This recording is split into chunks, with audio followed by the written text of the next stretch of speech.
There are people in the world with the gift of creating music so powerful it can bring blessings, but this same gift can also attract demons. A boy named Sammy approaches a church with a blood-stained shirt and a broken guitar. He is injured and has claw marks on his face, as if a wild animal had attacked him. Upon seeing him, the church pastor, Jedediah, takes him in and tries to pray to God to forgive his son's sins, believing Sammy's current state is a result of his mistakes. To explain how this happened, we are taken back to the day before this moment, where Sammy and his family work on a cotton plantation. We see the boy dreaming as he watches the sunset over the fields of a different future. We are then introduced to the Smoke and Stack brothers, who return to their hometown of Clarksdale, Mississippi, after a stint in Chicago, Illinois. They became wealthy working for the Chicago mob and struck a deal with local landowner Hogwood to buy an abandoned sawmill and turn it into a blues bar. The brothers warn Hogwood that they are willing to defend their property from the local clan if necessary, but the old man claims they are overreacting and plans to open the bar that very night. The twins visit their uncle Jedediah and invite his son, Sammy, to play at the bar. Jedediah disapproves, but Sammy promises to return for mass the next morning. During the trip, Sammy asks about life in Chicago, and the brothers reply that it's like Mississippi, only with taller buildings. This answer disappoints Sammy, who had high hopes for the city. At the end of the trip, the trio recovers a truckload of Irish beer and Italian wine they had stolen and hidden, revealing their illicit habits. Smoke expresses his desire to open the bar the following week due to the amount of preparation required. However, Stack insists that they open that very night, arguing that the beautiful day is ideal for people to gather and have fun. Smoke agrees, and to save time, they split up. Smoke goes into town to buy supplies, while Stack and Sammy are tasked with recruiting musicians and finding a doorman for the bar. Stack drives Sammy, and during the drive, Sammy plays a melody for his cousin, who is impressed by his talent. Sammy asks Stack about his childhood, and he reveals that his father brutally beat them for no reason. One day, after being knocked out by his father, Stack wakes to see Smoke burying the body. Their journey takes them to the local train station, where they recruit the musician Delta Slim. There, Sammy becomes enchanted by a married woman named Perline, whom he invites to the bar. Stack runs into a former lover, Mary, who confronts him. Although married, she confesses that she still has feelings for him and expresses her hurt that he abandoned her for no reason. Stack shows no remorse, asking her to leave. However, he is shocked to learn of her mother's death. The three then head to the cotton fields to recruit a man named Cornbread as a doorman. He initially refuses, but after his wife's encouragement, he accepts the job. Meanwhile, Smoke takes the truck to town and strikes a deal with Chinese traders Grace and Bo Chaw to supply food and paint a sign for the bar. He then visits his beloved Annie, with whom he has an arranged relationship. After paying tribute to his deceased daughter, he returns to Annie a spell bag she gave him years ago for protection. After performing a spell to strengthen his powers, Smoke asks Annie to come to the bar to help and prepare fried fish. She refuses at first, but after Smoke opens up about his feelings, she agrees, and the two share a loving moment before leaving. Nearby, a man, whose skin seems to be burning, appears as if fallen from the sky. His name is Remick. He runs to the shadow of a cabin and bangs on the door incessantly. After a while, a couple, Bert and Joan, open the door and are surprised to see the man claiming he's being pursued by Indians. The couple is armed and suspicious, but when he offers them gold in exchange for shelter, they accept, revealing their greed. The couple hides the man, and Joan fends off a group of Indians at gunpoint. When they leave, she goes upstairs and is horrified to find her husband lying lifeless on the ground, and Remick with a vicious smile. His eyes glow red, and he has frightening fangs. She discovers that Remick has turned Bert into a vampire, and within moments, he rises, with a vicious smile like Remick's. She lets out a loud scream and soon shares the same fate. We realize the sun has set, and being vampires, the trio will become more powerful. Finally, the blues bar officially opens. Things get tense when the brothers argue about people paying with plantation tokens, which can only be used at shops on the local cotton plantation. Smoke realizes this will hurt profits. People arrive at the bar, and Perline arrives too, which makes Sammy smile. The two begin to chat, and the bar becomes lively with people having fun. Things also get tense when Mary appears.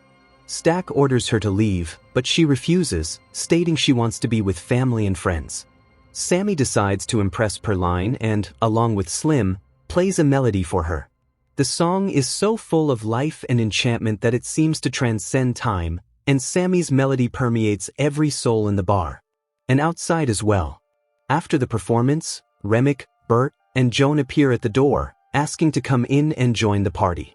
They claim to want to play for the crowd and are willing to pay, but Smoke suspects they're there to cause trouble and refuses to let them in. Vampires can only enter a property if invited. When they can't get in, they leave. After the show, Sammy and Perline lock themselves in a room and make love.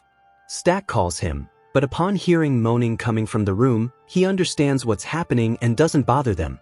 The scene cuts to Smoke confiding in Stack about his financial problems, informing him that the purchase of the sawmill has left them in a precarious situation and that they'll be broke in 2 months unless the bar becomes successful. Stack confides in Mary about his financial situation with Smoke. Wanting to help, Mary wants to look for the 3 people who were just kicked out: Remick, Bert, and Joan. Stack doesn't approve, but Mary insists on getting money from them to help Stack and Smoke. Seeing her stubbornness, he hands her a gun. Mary goes to talk to the 3, who haven't gotten far. They show her some gold coins from another era. Mary finds it strange, and when Remick reveals who he is, she becomes frightened and draws her gun. She tells them to leave and turns to go back to the bar, but the vampire attacks her. Mary returns to the bar and asks Cornbread to let her in, and he, unsuspecting, allows her. She seduces Stack with a dance and takes him to a side room. They begin to make love, and although Stack sees her drooling, he doesn't object. It is at this point that she bites his neck, causing him to bleed. Smoke calls Stack for some work-related matters, but when he gets no answer, he goes to the room and opens the door.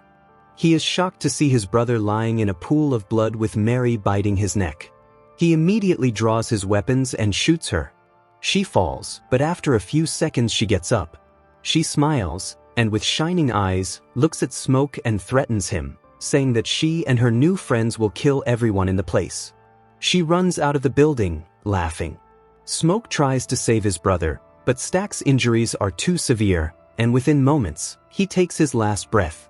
After these events, they lock Stack's body in the storage room and end the party, asking the guests to leave. Everyone leaves the venue unaware of the danger ahead.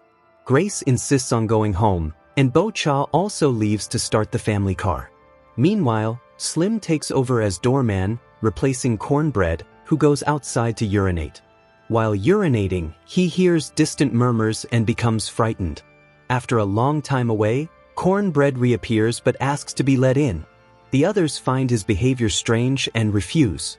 When Cornbread asks for his payment, Smoke hands it through the open door, but Cornbread grabs his hand and tries to bite him.